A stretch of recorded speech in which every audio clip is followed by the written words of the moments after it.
Welcome to Miss Win Checking In, the space where creativity meets healing. Here, we explore the path of mindful expression through the lens of writing, wellness, and soulful storytelling. Take a moment to pause and ask yourself, how are you feeling right now? If you're watching this on YouTube, drop an emoji in the comments to represent how you're feeling. And then let's check in at the end. Let's take a deep breath, tune in, and prepare to create from within. Hey, it's Miss Win checking in, and I'm back with another meaningful episode. Today, we are talking about incorporating personal healing journeys in writing, and I'm here with a special guest, Shurvone Wright. What do you know about incorporating personal healing journeys in writing? Oh boy, thank you. First of all, thank you so much for having me. My name is Shurvone Wright, and I am from Brentwood, California, and that's Northern California. For those of you that don't know, but incorporating healing into writing, right? That's where you want me to go? Okay, Mhm. so gosh, I know a lot about that because all of my books that I've written, so I've been a part of several anthologies, and then five to be exact. And then I wrote my own personal journey, my solo project, and that was really all about my healing process. I didn't realize it when I started. That's what it was going to be, but that's what it ended up being. And when I started writing, it helped me to realize where the trauma started when I was 5 years old. So I think incorporating writing into your healing process really helps you to find those places in your life and those experiences in your life where you want to heal and where they are, because sometimes we want to heal, but we don't know where to begin, how it started, what triggered, whatever things that you're going through. And so I Mhm. believe writing really helps you to hone those things down, like where it started. And then because when you can find out where healing needs to take place in your life, then you can start to heal, because sometimes you don't even know where to begin or where it started or how it started or what was the trigger, what was the trauma. And so writing helped me find those places. Hmm. And so what did you start initially writing about to get to the point of where like you're discussing, how you find that thing that it is that you need to heal? Is it just was it you were you just journaling your daily thing, or because my what I when you were talking, what I was imagining is someone thinking, okay, that's great, but like how would that even come about? What would I even be writing about in order to discover, oh, you know what, I actually need to heal this area, right? Like what would you, Yeah. because people always ask, like, well, I want to journal, but what do I even journal about? Like, what do I even start writing about? So, can you give us a little bit of insight into that? Yeah, all of it's a journey. Life is a journey. Life is a Mhm. marathon. So I don't think I can really say like specifically, um, okay, I can tell you what you need to do, but it's like because I'm a believer, I believe everything happens for a reason. And so Mhm. different projects came in my life with different titles and different subjects to write about that happened to be things that I was going through. And so I Mhm. believe that first of all, if you want to be on a healing journey and you are already on that journey, things will get presented to you to help you. Mhm. It could be a writing project, it could be a friend, it could be learning how to journal, it could be um, a vision board. It could be so many things that presents itself to you to help you on that journey. Well, mine happened to be writing. So in 2018, I was presented with an opportunity to write my first anthology. And at that time, I was going through a transition in my career. I had been a nurse for a really long time. I decided to step away from nursing for like 4 years. And in that transition, I mean, if you're a nurse since, I was 21 years old, I had been a nurse like 25 plus years, and then I decided to walk away. And that was a lot because that was Mm. my identity. Mm-hmm. But an opportunity presented itself to me and to help me transition and to heal during that transition. I was presented a writing opportunity. And at first I wasn't going to take it, not realizing that writing about that transition would help me with the transition. And so Mm. I think when you are on a healing journey, and first of all, you have to be on that journey because Yeah. you have to want to heal. And then when you want to heal, you're already doing things. And so writing helps that. And so, yeah, you can journal, um, you can write, you can draw. There's so many different things, but we're specifically talking about writing. So I had different opportunities present itself to me. And the other Mm. one that I had was when I discovered that I had alopecia, as you can see. Mm. And I was presented with an opportunity to write about that. So I had many opportunities in my life where I had transitions or things that were happening to me where I was presented with an opportunity to write. And the other thing that you have to do is take the opportunity because sometimes we get stuck, Yeah. right? And you have to go, okay, I'm not really sure if I want to do this, but then you realize after you do it, it's what you needed. So each opportunity that was presented to me, I took it. And that's what you have to do when you're on a healing journey. It might not look the way that you want it to look initially. It might not start off that way.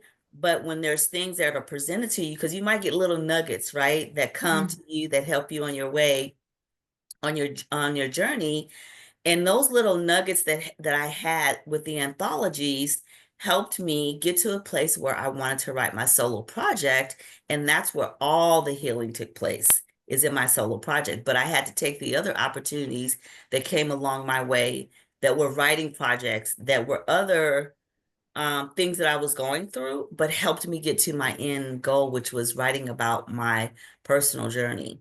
I mean, a solo project. Yes. Mm-hmm. Does Mm-hmm. that make sense? That makes perfect sense. And so Yeah. I think that for someone who might be like myself that might need a framework from what I heard you say is be on the healing journey one. If you're already Yes. on the healing journey, like you said, you're already going to be doing some sort of work. Yes. And you're onto something because I think when you're on that healing journey, you're Yes. aware of what's happening within yourself, with around you in your environment. And Mm-hmm. so an opportunity will present itself. I think that's correct. And just from what I've been hearing other people say on this podcast is yeah, the opportunity definitely presents itself. Yes. And then it's up to you to take it and to let things unfold and see where it goes from there. But then to also recognize that this opportunity can compound and it can lead to another opportunity. And it's taking those opportunities that healing and transformation is happening. Um, and and and like you said, sometimes we're not directly aware of it until maybe where we get through it, and then it's like, oh, you know what, that actually was really helpful. I'm Yes. glad I said yes. I'm glad I mustered up a little bit of courage to do this thing, and did it, and this actually worked really well for me. Yeah, I think that's Absolutely. good. Mm-hmm. Yes.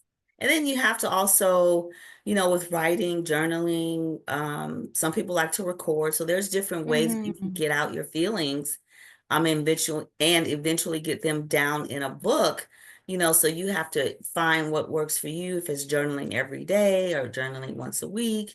Uh, Mm-hmm. some people like to actually write, instead of typing, or, Yeah. and it's crazy to me. Some people write like their whole books. I couldn't write a whole book. I have to type it out.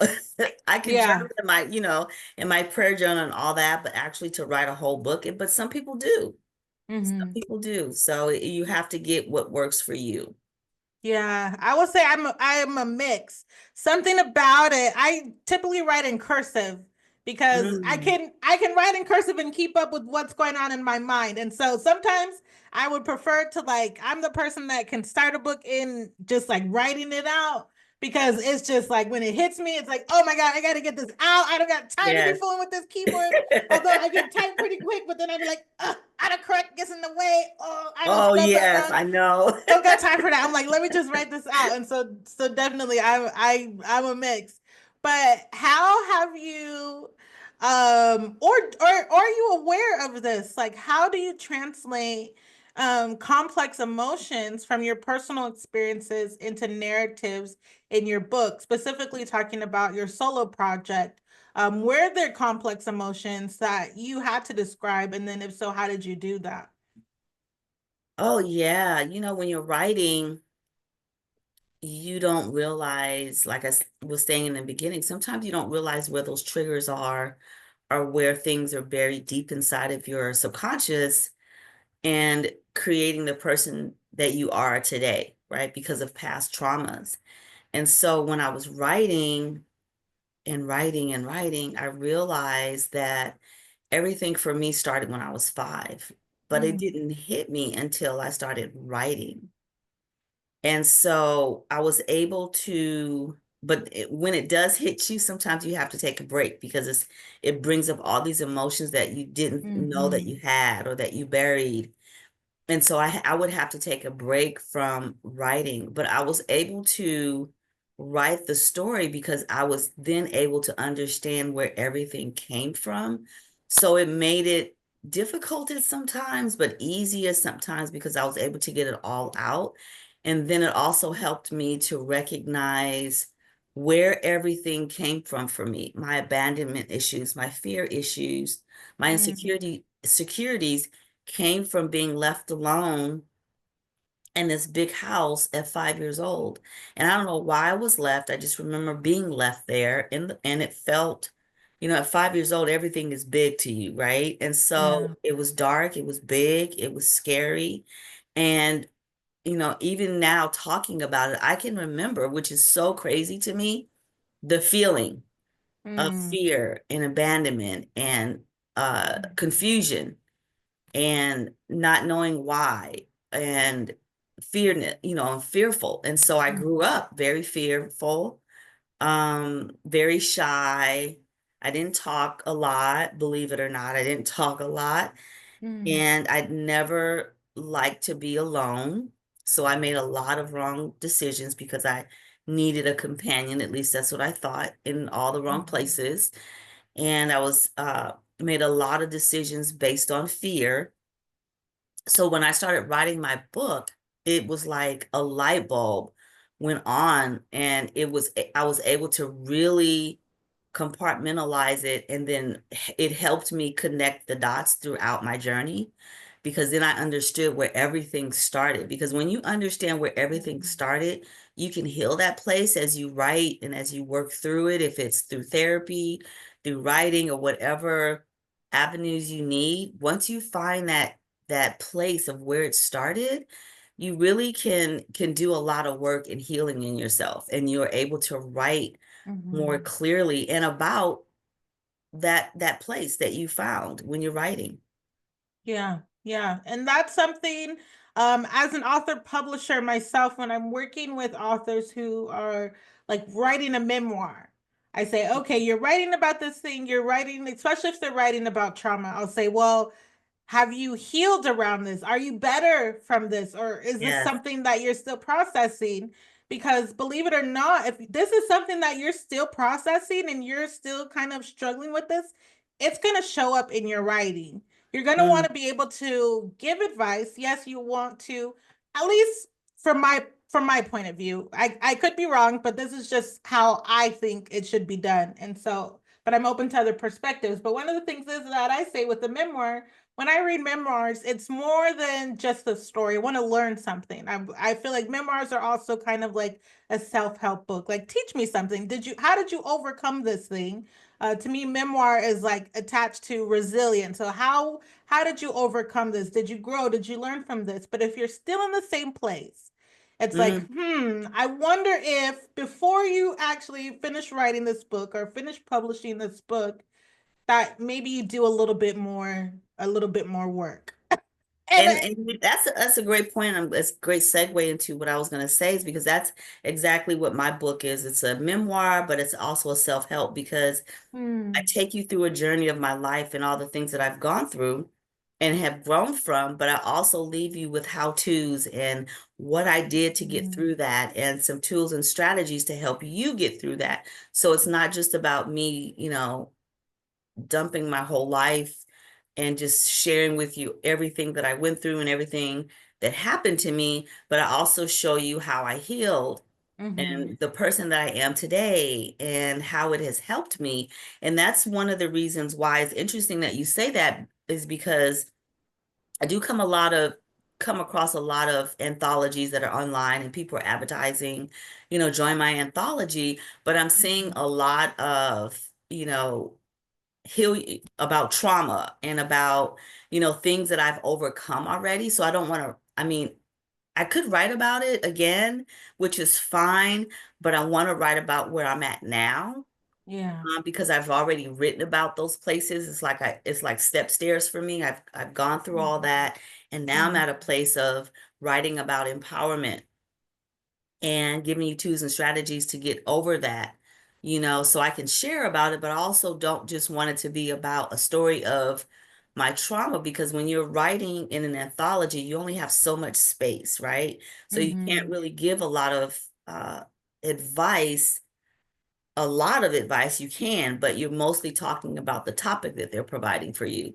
And Mm-hmm. so I find that, that's what I did in my book is I talked about the things that I've gone through, but also left the readers with tools and strategies and things that I used and still use in my life to help me. That's wonderful because and so yeah, I mean, I think if you're not sharing advice or if you're not sharing tools, because I people always tell me, "Oh, you're a publisher. Oh my God, I let me tell you a story about my life," and I'm like, "Golly, write it and then send it to me. Don't tell me, just write it Right. down." But at that point, I think it's an autobiography. If you're just telling a story about your life, that's an autobiography. You don't have to include any lessons. You can just write about your Right. life and it can make an excellent autobiography. But I think that a memoir is specifically for like, this is my story, this is how I overcome. Every memoir that I've read or have been a part of in publishing has had that theme of from pain to purpose. To me, that's what a Yes. memoir is. Some type of pain. Now that pain is my purpose. This is the point of my book is now I can lead and move forward and Yes. reach back and help others. And in a lot of cases in writing those memoirs, people do find more healing or they do find better days, and that's something that I've said on this podcast before is, and it wasn't an original thought, this came from working with an author who's also a therapist. Shout out to Dr. Betty Wright. She said, healing for her is just having better days. And ever since I've adopted that way of thinking, I'm thinking, oh my God, people need to hear that more. Healing is just having better days, whatever, we can be healing from career, like you said, just your career was your identity. I know so many people that can resonate with that. Now that I'm out of that career, who am I? What do I do? Hmm. Losing a job, losing a loved one, having to pivot, starting from, you at the top and then all of a sudden you lose it all, those type of things. Yes. Um, and so I lost my train of thought, but Okay. most memoirs talk about that, right? Taking that pain, the pain of those situations, and then this is how I overcome. This is how, and then we do need a part two. Like, okay, so now that you've overcome that, that was your trauma. This is how you got through it. Thank you for the advice. Now, Right. where are you? Right. And so Right. I Yes. absolutely agree that, but then also I think just writing about trauma over and over again, it's like, man, don't keep picking at the wound. Don't, you know what I mean? Yes. It's like at some point, you know, but some people do can and I mean will make their trauma their whole identity. And then I think at that point, I don't know what that is. Yeah, I don't know. It could be rooted in fear of not knowing really how to move past the trauma because it's a comfortable Mm, place. Mm-hmm. It's, you know, being in your trauma is comfortable because that's what you know, that's your identity, that's how you've lived.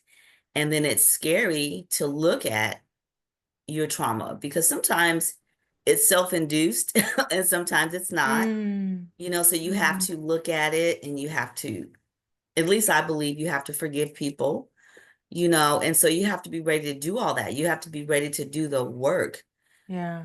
When you know, are working on your trauma. And that's what I was. I was ready to do the work, you know, and I was tired of being tired of being tired of Mm-hmm. being in that wheel of cycle of just living in the trauma and the effects of the trauma and not having my voice and Mm-hmm. not, you know, getting to the place where I really wanted to be. And I couldn't get there if I was not willing to say, okay, I'm ready to deal with it, no matter what it takes, no matter what Mm-hmm. it looks like, no matter how afraid I am, I'm going to deal with this trauma. And part of that was writing.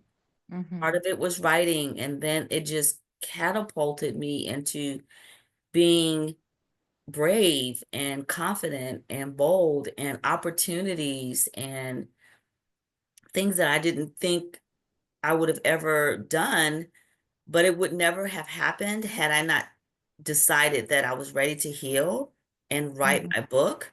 And then there's so many other things that will happen, but you have to see, I'm a really big on never give up. Like that's my motto. Never Mm-hmm. give up.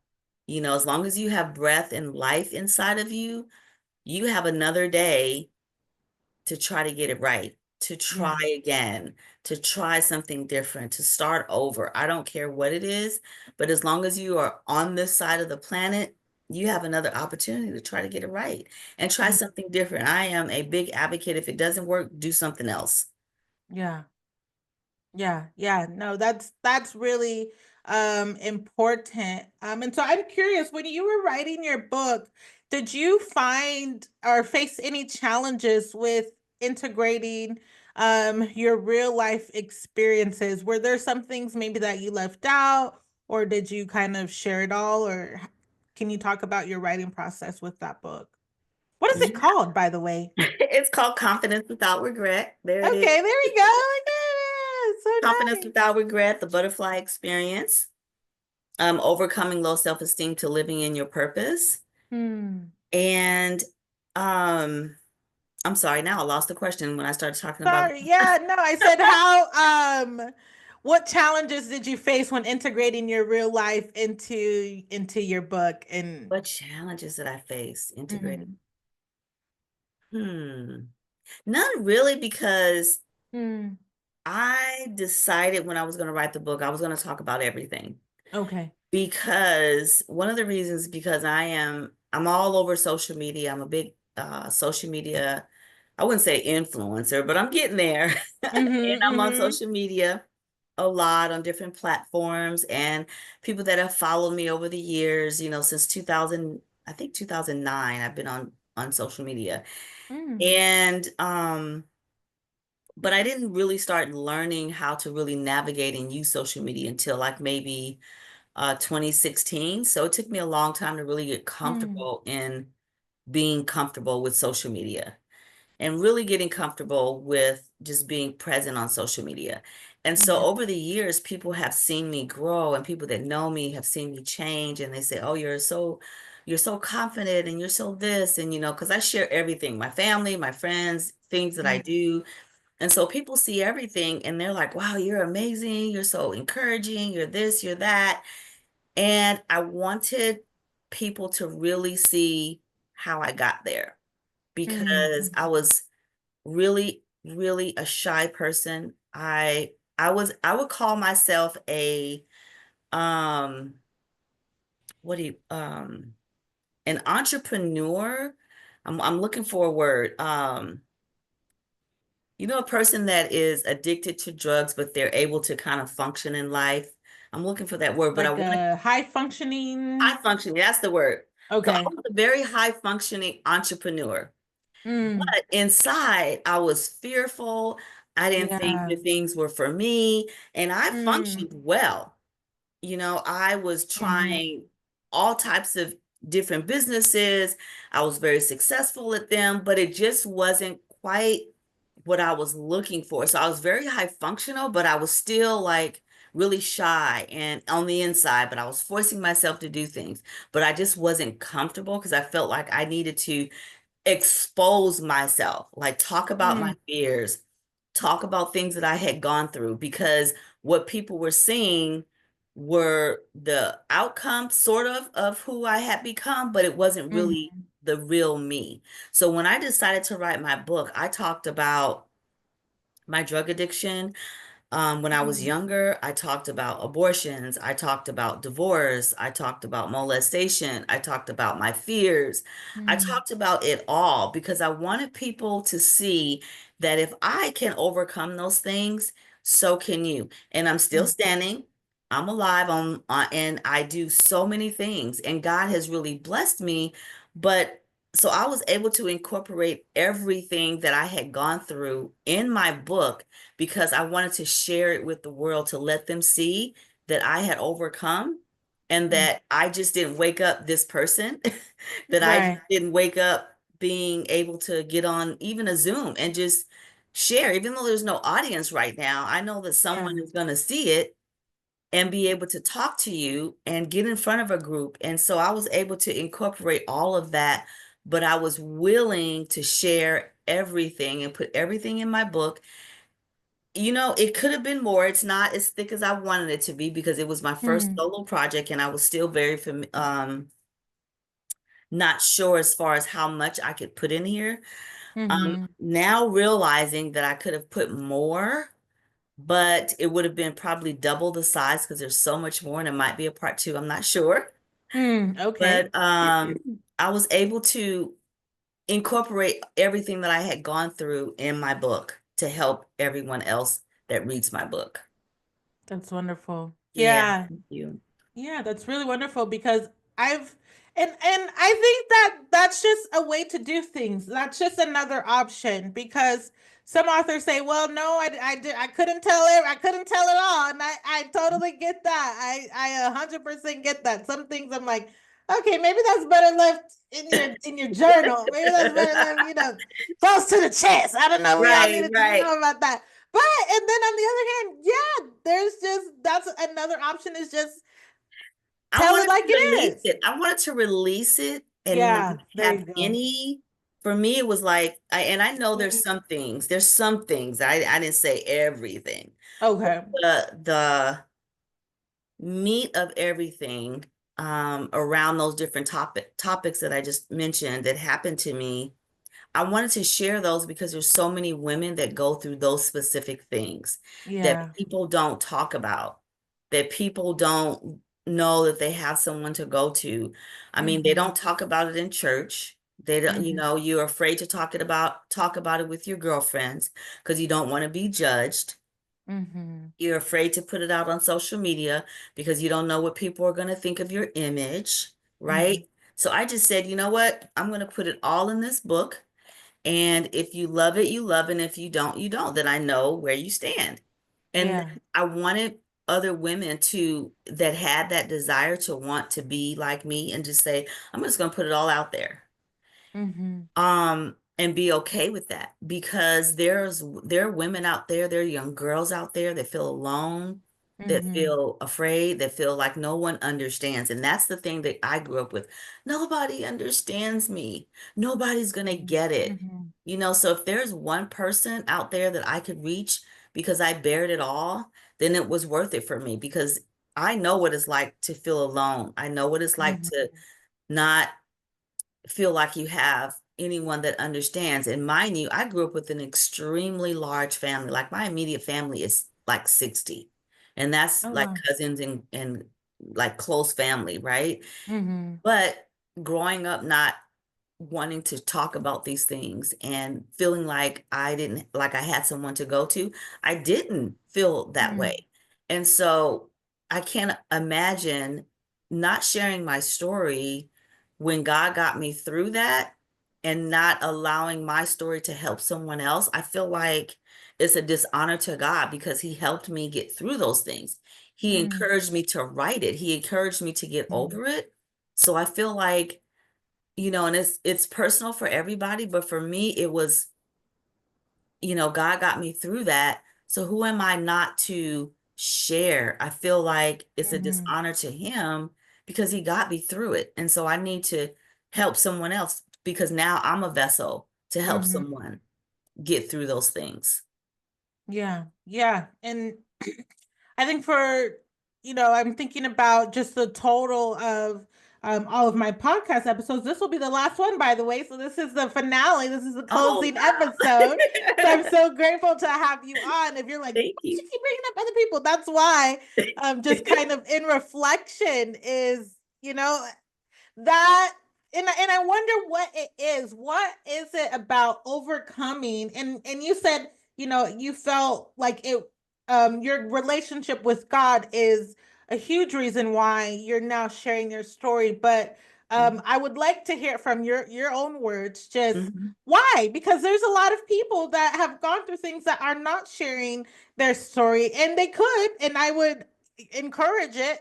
And in fact, for if you've gone through something, reach back and tell it and share it. But what was your reason, other than, oh, I wanted people to know how I got here? Was there anything else that encouraged you or inspired you to share your story and to do the work that you're now doing, empowering others, writers and readers? Well, one, my daughters, I have three daughters, Okay. and I've been married for 31 years. And, Mm, during those 31 years, I was healing, and my husband has just been there for me and just helped me through that process and loved me. Um, and one of the reasons that I wanted to write and get this out the way that I did in my book is for my daughters because mm, I wanted them to see the healed me because when I was raising mm, them they didn't know that I was healing or I raised them out of fear, and that was part of my trauma is parenting out of fear, and I did a wow. lot of things out of that. And so Mhm, they were affected by that. So I wanted them to understand why, what their mother really went through. I wanted them to see the true me. And mhm, so I felt like I couldn't really help them if I didn't decide that I was truly going to help myself and get it out. It was almost like a washing for me. mm, Like it was no more hiding, no more shame, no more feeling like I needed to shrink. I needed to stand in my power. And so mm, I wanted to do this for my daughters. I wanted to do this for other women that feel like they don't have a voice, but they do. I want to encourage them to write their journey, to share mhm, their journey, to be okay in their journey, to be unashamed of who they are along the way, because I know that the society puts a lot of shame on women for some of the things that we've experienced in our lives. mhm. If it's divorce or if it's molestation, it's crazy how society can flip that on a woman because Yeah. maybe it's the way you dressed, Mhm, or what you said, that kind of thing. And mhm, so I wanted to give women almost permission if they wanted to share those deep things that nobody knows about to get it out of their body. It's okay because that, like I said, it mhm, was like as I'm talking about it, I want to describe it as like a washing of my spirit of like, mm, getting it out because I believe in when your head is clogged up with a lot of different things and a lot of different thoughts, when you write it out, it's mhm, somehow, even though it's still there and you still have to deal with it, it just kind of unclogs your thoughts so that you can process and you can check the things off that you want to get over or that you want to do. And so the bigger purpose is, one, my daughters, the other was my marriage. I put my husband through mm, a lot because of my own trauma, mm, and so mhm, my healing through that helped our marriage and helped even my friendships. Mhm. trusting people, because I didn't trust a lot of people. And the other thing that it helped me with is now I can clearly see the trauma that I've gone through, the fear, the insecurities, the feeling alone, the feeling abandoned, feeling like nobody understood, or either walking into a room and I felt invisible. I know what that looks like on somebody. Yeah. I know what that looks like. So when I am in a room with women and I see what I had gone through on another person, I make it my point to connect and say Mhm. hi or encourage them. So the book helped me to get to that place where I can get it out and then also help other people. Yeah. Yeah. And that's, to me, that's a huge benefit of healing and doing the work is it's not Hmm. just a gift to yourself, but it's a gift to Right. others around you in a Hmm. huge way. And it, like, Yes. oh my God, like, oh my goodness, when you were talking about, yeah, it helped with your relationships and, your husband and your daughter and just the communities you're a part of, I'm right there with you. I'm thinking, golly, the girl Yes. I was a few years ago, whoo, my Right. golly, like, Yes. but I was also a high functioning entrepreneur. I was still getting stuff done. Yep. A And high it also functioning. cost me opportunities because I'm like, Yes. my fear, one of the things that I Yes. really dealt with, and I just finally named it weeks ago, which I was just like, wow, okay, Right. was But you fear know, of, we talked about life is a marathon, right? yeah, So who's to say that, that a couple of weeks ago was the time that you needed to realize it didn't need yeah, to happen before, right? exactly. Right now is when you needed it. So Hmm. awesome. It was fear of disappointment. It There was you like go. you're not really sticking your whole neck out of there. And I Yep. think I was just getting tired of my crap. Like, girl, we got stuff to do. What is holding you back? And it was like, oh, Oh, fear of right? disappointment. Girl, you do not want to be let down because and I just had to start unpacking it because you've given Yes. people a chance and they failed you. You've worked with you try to ask somebody for help to more recently try to ask somebody to help with helping you format books and they sent you back a piece of crap like these different things that are disappointing you Oh, and yes. it's just like, oh, but it's like, okay, how do you move past that? How do you deal with disappointment? How do you continue to show up even though disappointment can be around the corner? And it's just, you just do it. You just do it Yes. and You you just keep deal with showing it up. as it comes. But you can keep trying. You can try again. You can learn from your mistakes. Mhm. You can forgive yourself for sticking your neck out there without having the full information and I think that that's why, some people say trust the process. And that's one of those things for me as a trigger because of the fear of disappointment. I'm like, question the process first. Find out what's Right. going on. What's the process to begin with? Because I ain't just trusting nothing. And That's right. that could be the fear of disappointment talking, but it also could be wisdom. Do a little I bit was more. just going to say that's wise. God doesn't say that we Hmm. have to just be gullible. Yeah. We have to be prepared and ask questions. And I think that's the one of the things that I've developed is, asking, not being afraid to ask the questions, and if it Hmm. don't feel right, I'm not doing it. Yeah. But I know when it's right, I don't need to think about it because God will show me. Right. I get a feeling. I'm like, okay, just like when we met, I knew it was Hmm. right. But did Hmm. it mean that we were going to all have it together? Does it No. mean that we're not going to make mistakes? It doesn't mean it's going to be perfect. But I Hmm. knew that the relationship that I wanted to develop with you as a publisher, I knew it Hmm. was you. It doesn't mean that, we don't have room to grow or, Right. or everything is right. We all have room to grow. But you Hmm. have to have a good heart. You have to have honesty. You have to have integrity, all those things. Just because a person is visible online and they have all the bells and whistles and they're flashing this and that doesn't mean it's right. Right. Right.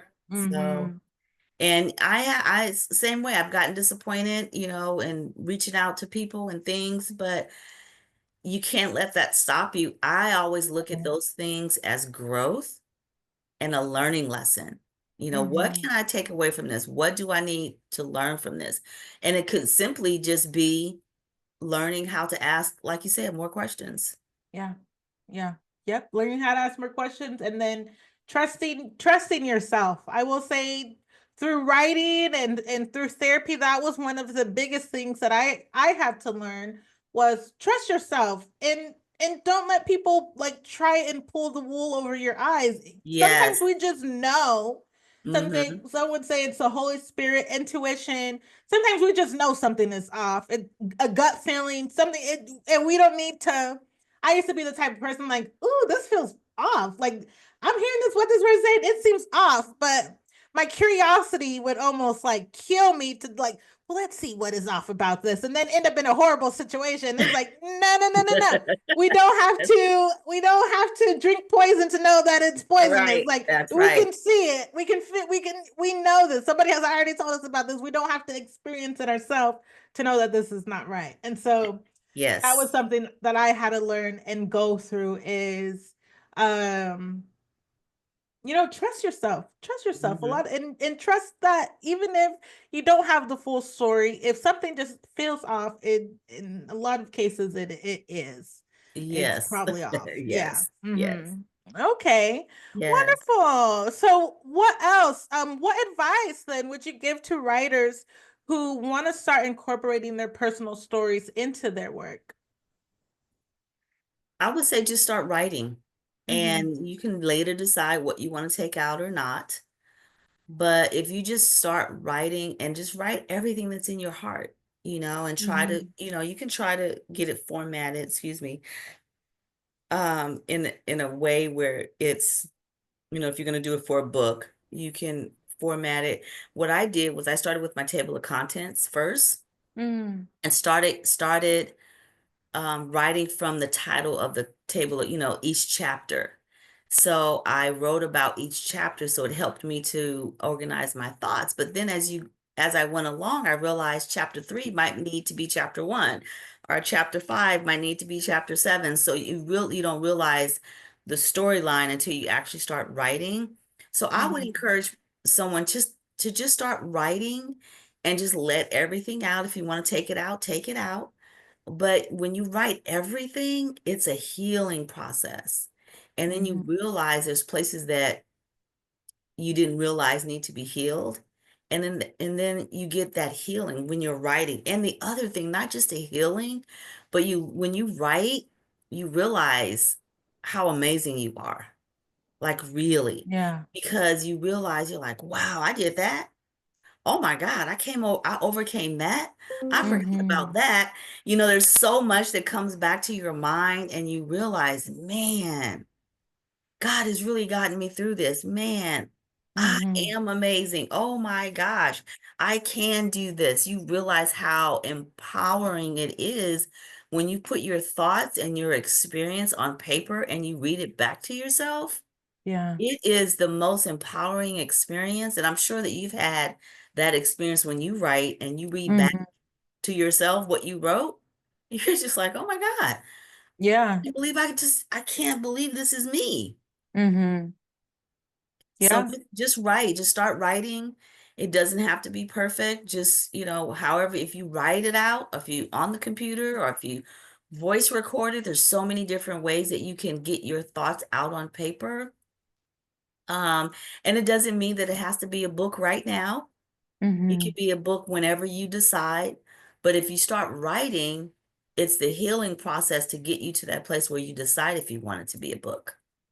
Right. Yeah. Hmm. And that's important. Just start writing. You got to have something, Start. especially for those people that be like, "Oh my God, my life story." Da, da, da, da, da."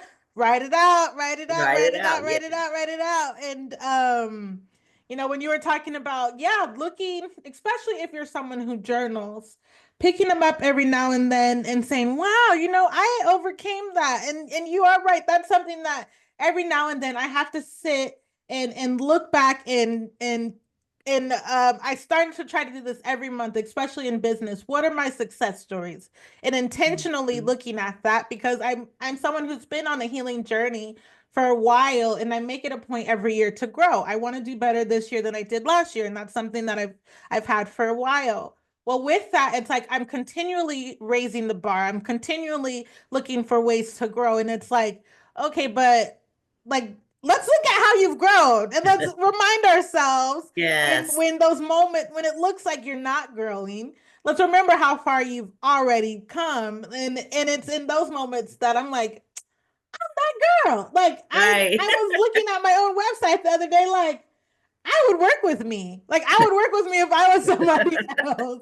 Like wow, I have accomplished a lot as an author publisher just on my own, collaborating. I have to give people credit. You know, collaboration, word of mouth has been a huge reason for, you know, this podcast doing so well with just a different guest.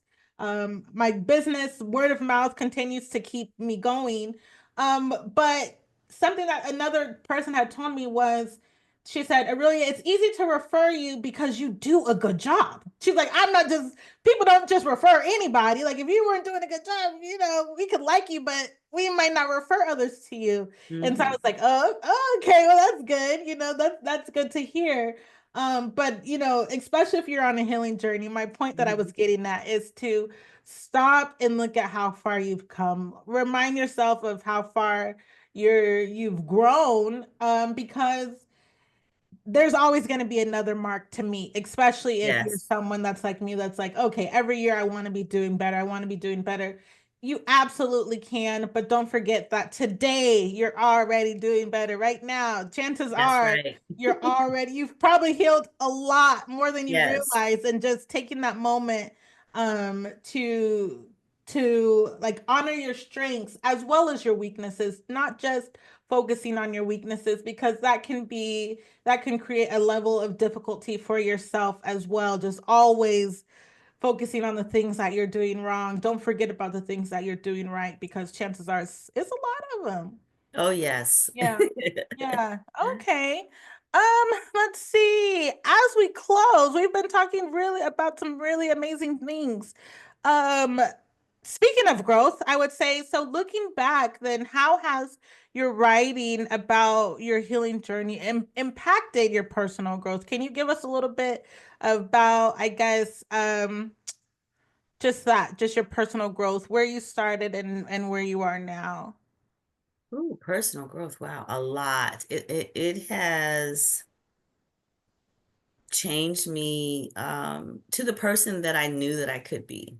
Mm, mm-hmm, When I started this journey, confidence with the book title Confidence Without Regret was given to me in 2016. The mm, book wasn't published until 2022. wow. However, the Confidence Without Regret was not those words were not intended to be a book. I never thought it was going to be a book. Um, and so when I was in counseling one time, a counselor asked me, "Well, what do you think about yourself? And what do you think other people think about you?" I was able to tell her what other people think about me, but I was not able to tell her how I think about myself Mm, confidently. So she turned around and wrote on the whiteboard, "You need to be confident without regret." And it took my breath away. mm, And I mm-hmm, cried and I wrote it down.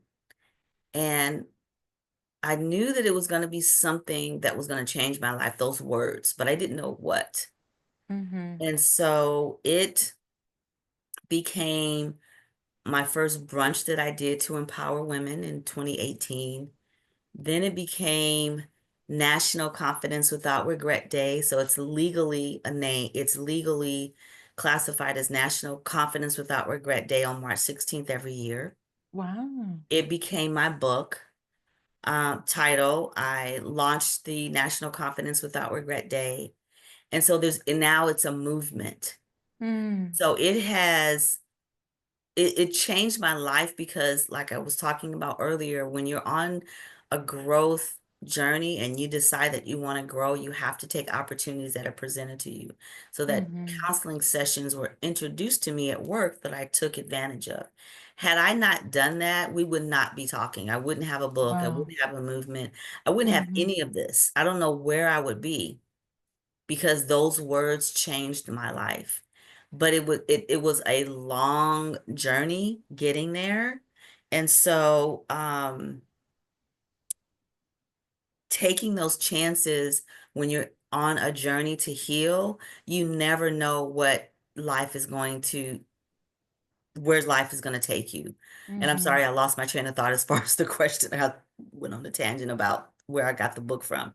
Mm-hmm. Can you repeat the question one more time? I'm so sorry. It was looking back, how has writing about your healing journey impacted your personal growth? Oh, okay. Yeah. So I guess it did tie into that. Yeah. Mm-hmm. So, yeah, so because of that, because I was able to go to counseling, I got the title of the book. Didn't know it was going to be a title of a book. Didn't even cross my mind. But Mm-hmm. because of that, because it all ties into taking chances when you're on a healing journey of things that you don't even think will change your life, but it will help you in the moment, take Mm-hmm. it. And then now, gosh, almost 10 years later, in 2026, it'll be 10 years that I heard those words, confidence without regret. Wow. Now it's a book. Now it's a movement. Now it's a conference. Mm-hmm. Now, it's my self-publishing coaching program. Now it's so many things because I took a chance on my healing process. But when I took that chance in when I was counseling, I said I was tired of being tired of being tired of being a fake entrepreneur, Mm-hmm. of a high functioning entrepreneur that was scared out of her mind, that was Mm-hmm. shy, that wasn't using her voice the way that she needed to use her voice to get what she needed. Because when you're an entrepreneur, you need to use your voice to get what you Yeah. need. And so, because you're it, right? You need to speak for yourself, and I wasn't. And so in 2016, when I was in that session and she said, You need to be confident without regret." I Mm. didn't know that almost 10 years later that it would really like change my life. But you have to take those chances. So when you start writing, you never know what your healing journey or where your healing journey will take you, but you have to start. I don't Yeah. care if you are afraid. I don't care how many mistakes you made. I don't care how many times you get knocked down. I don't care. But you have to try. If you are tired, that place where you're tired of being tired of being tired of seeing everybody else move on with their life. Mm-hmm. That's where I was. But at the same time, when you start that healing process, you realize that everybody's just as scared as you are or got stuff going on just like you. And Mm-hmm. so you're sitting there thinking, oh, they got everything together, and they really don't. Everybody has something that they're dealing with. You Yeah. just have to decide as who you are that you want to do the work to get to where you want to go. And no matter how many times you go to counseling, no matter how many times someone tells you what you should do or how amazing you are, until you decide to do the work, until you decide to change your mindset, it's not going to change. And that's where I was at. I was Mm-hmm. tired. And I said, you know what? I have to change. I have to change. And even after I got those words from her in the counseling session, it still took me years to develop because I had a lot of Yeah. stuff to unpack, but at least I had a starting point. And Mm-hmm. did I, get scared along the way? Yep. I got scared. I wasn't sure. I didn't know what I was doing. But I kept reaching out to people. I kept asking questions. I kept researching. I kept figuring it out. And I'm still figuring out, I say Mm-hmm. this to a lot of people, every time you go to a higher level in your entrepreneur life or just in life, in business or whatever, you have a certain level of confidence and boldness, and the fear is not there anymore. But when God Mm-hmm. takes you to a higher level, then you need to build up more confidence because it's a place that you've never been. So Yeah. then, there's a new level of confidence, and you have to knock down a little bit of fear. You might not be so fearful, but you're like, this is new. I don't know. This is a little scary. Yeah. But you know what tools and strategies to use to knock those Mm-hmm. fears down, right? And whatever that is for you. And for me, it's knowledge, it's asking questions, it's praying, and doing the things that make me afraid helps me be unafraid. which is weird, right? Because it's like the very first time I spoke in front of a crowd, I was so afraid, Aurelia, that my hands were shaking. Like I had to put the microphone down. Oh, wow. It was horrible. But when I did my event on the 16th, I tell you, Mm, afterwards, I realized, like, you know what? I wasn't even nervous. I mm, wasn't nervous because I had did so much work. I knew that I was walking in that place where I had worked so hard to get to that I mm. wasn't nervous at all. Like not even a little bit, which is Wow. a lot for me, you know? And so because I did the work and I did the writing and I did the not giving up. And so writing can not just be an avenue to get your story out, but it could literally change your world. It's Mhm. so it's so words are so powerful. Your words are powerful. Whoever's listening, your words are powerful. And Mhm. don't be afraid of your words. Yeah. Yeah. Yeah. I don't want to say anything else over that. I want that to just, let's just let that simmer for a second. Your Yes, words are powerful. Our words are yes, powerful. Wow. What yes, a way to end this podcast. Miss Wynn checking in. I've yes. had some of the best meaningful conversations, and I think that that's beautiful. Wow, Thank I'm so you. glad you said that because we've heard a lot. If you've watched every episode, you've heard a lot of words.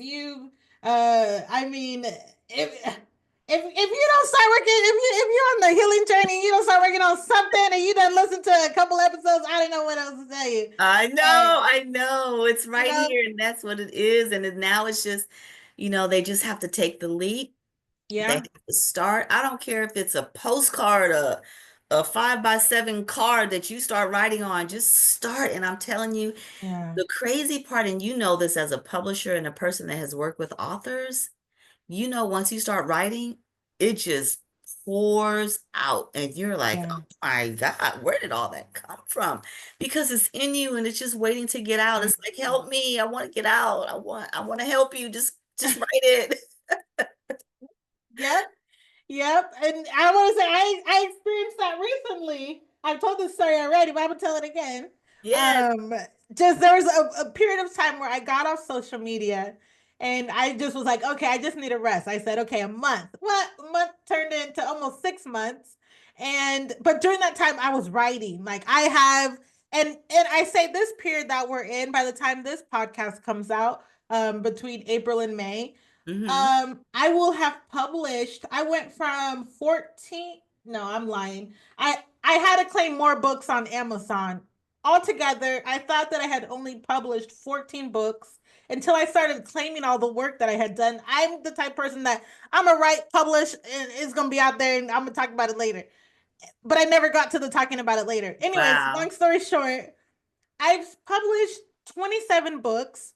Probably by the time this comes out, I will have published 28 books. Wow. Most of them are books that I've just published just this year from being off of social media. When I say that writing hit me like something crazy, like I want to say like diarrhea because I don't know a better way to describe it, but it Wow. was just boom, I had to, oh my God, I got an idea about this and this and this and this. And I'm telling my daughter, look, we should do children's books for the holiday season. And she's like, okay. And I'm like, okay, we're gonna do this.